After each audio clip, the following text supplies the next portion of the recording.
Doutor Átila Amaral, o governo do atual presidente Luiz Inácio prevê aí o gasto de 39 bilhões e 600 milhões com emendas impositivas em 2025. Como é que o senhor avalia esse fato, doutor Átila Amaral?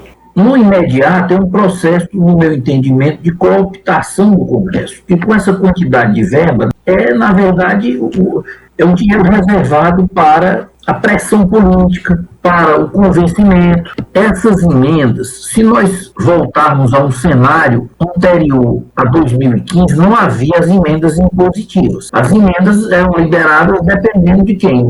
Do chefe do executivo. O Temer assumiu a presidência, ele granjeou o ódio do petismo, a esquerda se organizou contra ele, e a direita já não gostava dele porque ele era o vice da Dilma. Então, ele, para sobreviver, teve um momento que ele teve 3% de bom e ódio. No seu pior momento, a Dilma tinha 10% de bom e ódio, tinha mais de 70% de ruim e péssimo e tal, ainda tinha 10%, o Temer chegou a ter 3, 4% de bom e ódio. Como é que um homem desse se mantém no poder? O presidente fraco, aí ele estabeleceu, em 2015 nós tivemos que as medidas passaram a ser impositivas, as emendas individuais passaram a ser impositivas, que aí, na verdade, nesse momento tinha um sentido de blindagem do presidente da República. Eu não estou dizendo que essas emendas não devessem existir completamente, mas não nessa proporção, porque está se usurpando as funções do executivo de entrar em todo o legislativo. Essas obras do legislativo não são obras de varejo, não são obras de atacado, são obras de varejo. É uma pulverização do dinheiro, e aquelas coisas mais estruturantes que dependem de investimento continuado, elas tendem a perder importância, e são essas que realmente mudam o perfil econômico, sobretudo de regiões como a nossa, do Nordeste. Só que em 2019, as emendas das bancadas estaduais também passaram a ser impositivas. E depois vieram as emendas de relator, que ficaram conhecidas aí como o orçamento secreto, isso aí, entendeu? Porque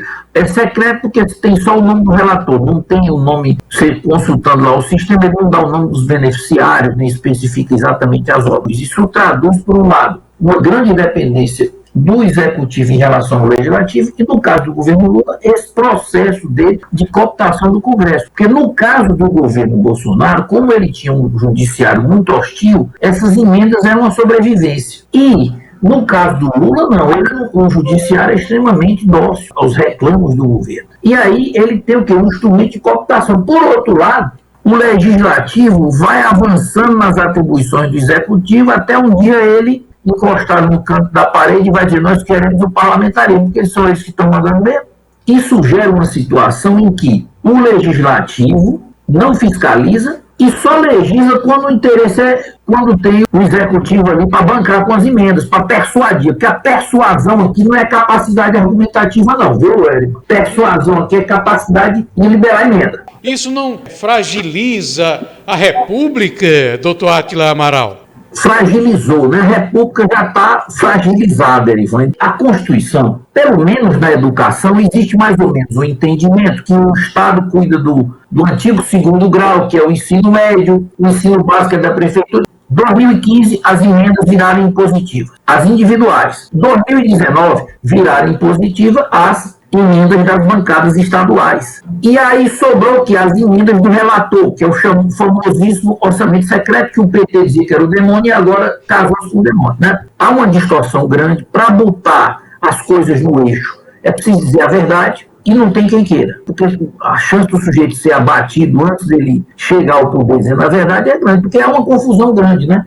Aí essas corporações do Estado, elas ficam querendo morder a maior parte do orçamento. Eu estou vendo os economistas tucanos dizendo que se decepcionaram com o PT. Eu comparo com um sujeito que sempre foi traído pela namorada e depois que a mulher casou, disse: ela me traiu. Ela já vem fazendo isso antes. O PT sempre foi radicalmente contra qualquer medida de controle de gasto, de orientação, de racionalização de gasto. É a gastança total, porque, segundo a Dilma, gasto é vida. Ela pagou pouco preço, porque ela saiu com um grande ordenado de presidente, acumulando os dinheiros de indenização e tal, e depois agora no banco, e o povo ficou com a maior recessão da história, né? É uma coisa triste. Mas o que eu estou querendo dizer é o seguinte: é que não há esse processo todo é um processo de enfraquecimento da presidência da República.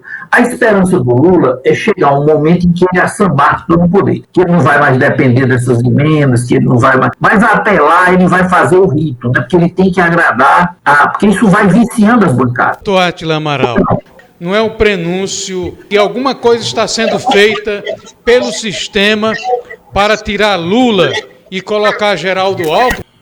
Eu diria o seguinte, em relação a esse assunto, o problema é que nós ainda estamos muito em cima de todos aqueles fatos do passado e o Bolsonaro ainda tem uma popularidade grande. E a mudança poderia gerar algum movimento de questionamento do sistema, entendeu? Então, isso são movimentos muito calculados. Eu não tenho a menor dúvida de que se não existisse o Bolsonaro, já teria havido aí o sistema já teria agido nessa direção, com mais força. Mas é porque tem uma legislação que é complexa, se for até 2 anos é uma situação, se for com mais de 2 anos é outra. Então, existe um cálculo dos riscos, né? E um dos grandes riscos para o judiciário é você colocar isso para a mão do legislativo, entendeu? Porque também ele não tem uma segurança completa, sobretudo na Câmara, entendeu? Isso aí é algo que é estudado milimetricamente, e não é não se precipita nesse sentido, entendeu? Porque isso aí você tira o gênio da garrafa, quando você mexe com isso. E quando você tira o gênio da garrafa, você não sabe como colocar de novo dentro. Por quê? Porque você desencadeia forças que, de repente, podem ir numa direção que não é o que você está pensando. Então, eu não acho que exista assim, um sentido imediato de substituição do Lula, não. Eles estão tentando gerenciar aí o Lula. Agora, eles estão percebendo que há uma sabedoria tradicional do Lula, sabedoria entre aspas, né? Porque existe uma diferença entre o sábio e o sabido. Aí é uma sabedoria, não é uma sabedoria. Essa esperteza, esse caráter ladinho do Lula, ele não está se mostrando tão efetivo quanto outrora. Porque agora os mecanismos de fiscalização do povo são maiores, né? Daí o grande projeto do PT e do Lula é calar as redes sociais. Calando as redes sociais, aí não há mais, aí a verdade vai aparecer cristalina na mídia oficial, né? E na grande mídia, que hoje está consociada defendendo o governo dele, então aí ele vai ter condição de agir e fazer o que ele quer mesmo.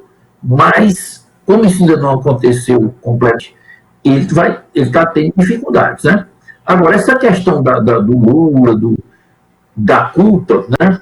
Eu acho que foi isso que você falou, da culpa, que o Lula bota a culpa em todo. Isso ele disse para o Gordon Brown, viu? Gordon Brown, quando ele era o meu ministro, né?